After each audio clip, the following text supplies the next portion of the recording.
Hello there, how are you? Today, I want to talk about something that may not be relevant yet for everybody, but it's around age-related hiring. So you're all going to get older. It may apply in a few years' time.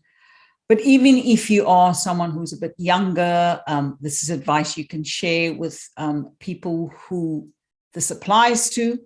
Or even you could be someone who's in a management position at a reasonably young age, and it can help you understand things from the other side, from the person who's a little bit older. So with regards to age-related hiring, a couple of things you can do as an older candidate. First of all, achievements rule, as they say.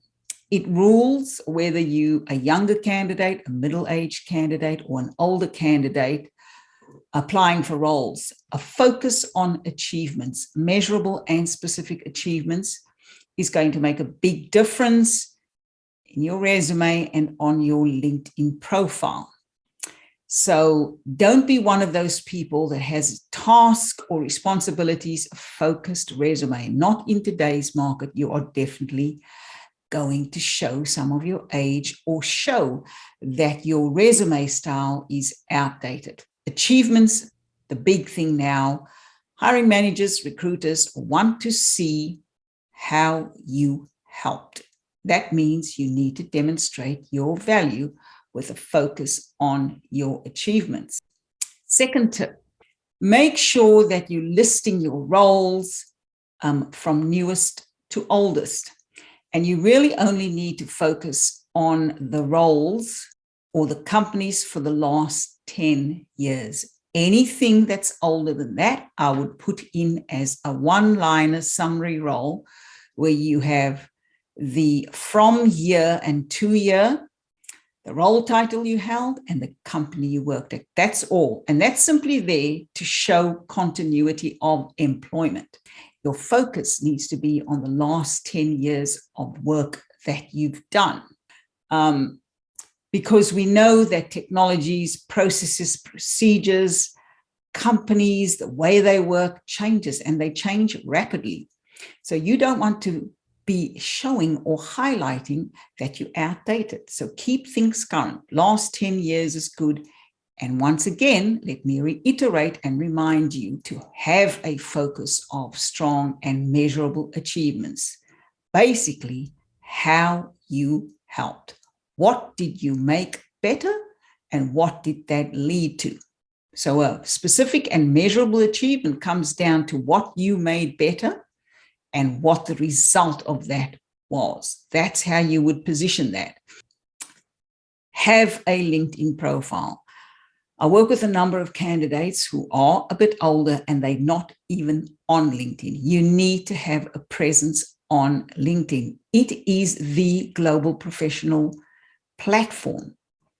All hiring managers, all recruiters will go to look at LinkedIn to see if you have a presence there. I've even had some hiring people tell me that people who are not on LinkedIn demonstrate to them that they don't take their careers seriously. So if you want to continue working until you're ready for retirement, and that can be at an age of your choosing, then you need to demonstrate that you are with the times, so to speak, and that you are on LinkedIn and that you have a strong LinkedIn profile, one that tells a strong and compelling story, professional story, and one with a focus of your strong and specific measurable achievements. Again, achievements rule on LinkedIn as well. If you've taken a break, so say, for example, you're an older candidate, you've decided you're going to take a break, go and travel around, and then you come back from a break. Maybe you've taken a year's break, a 2-year break, whatever. And you decide that you still have a fair bit to contribute to the workforce, you know, your knowledge, your experience, you want to stay engaged, and so you're going to go for another role.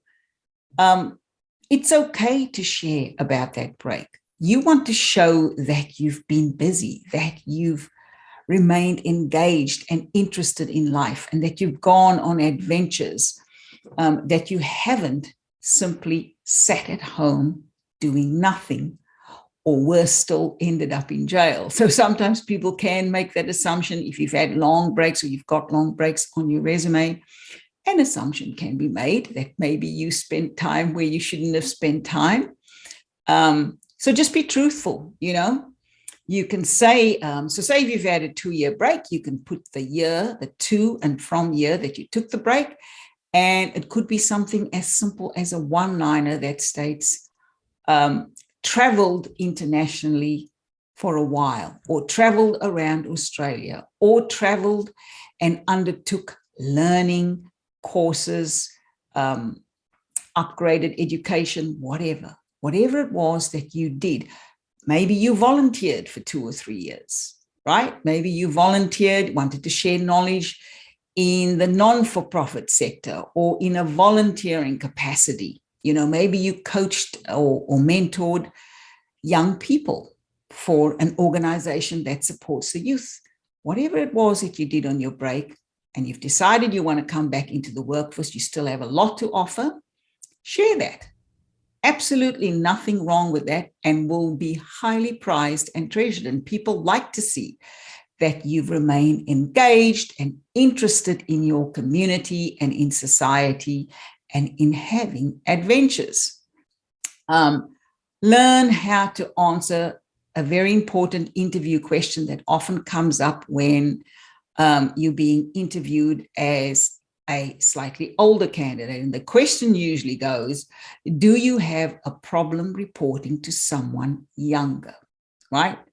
So you want to show that you are a lifelong learner, that you embrace change and you're willing to learn, and that you find the innovative minds of younger managers or middle-aged managers interesting, and you would love to learn from them, and you would love to have the opportunity to share your knowledge. So make it like a mutual admiration vibe, so to speak. You open to learning from people younger than you, and you open to sharing the knowledge and the experience that you've gained, the hands-on experience. You know, it is treasured in the workforce. Experience is treasured because there is nothing that beats hands-on experience. You can have all the degrees in the world. You can have all the education in the world, but it is the war stripes, so to speak, that come from hands-on experience, challenges, having to pivot on various tasks and projects and deliver in challenging circumstances. Those are the experiences that we cut our resilience muscles on, right? And so they treasured, they valued. And if you position them well, and you position your contribution that you can make and your willingness to learn, you're going to be an ideal candidate for a hiring manager. So it's really just to show you that older candidates are highly prized. I know sometimes people have the viewpoint that, you know, I've been out of the workforce for a while, I've taken a break, I may even have retired and I want to come out of retirement, and how is it going to go for me? It's actually going to go fabulously for you if you learn to position yourself well. Find someone to work with, a career coach, someone who's up to date with what's going on in the markets and what they look for. I work with numerous people who tell me they like to hire the gray hairs, as they call them. It's a term of affection and endearment for older candidates. And one of the reasons they like hiring the gray hairs is for their experience, for their knowledge gained through, you know, a couple of decades of hands-on experience, whether it was in leadership or in project management, portfolio management, executive management, any of those roles, or simply working consistently succeeding and delivering in projects or tasks or whatever responsibilities came with the role.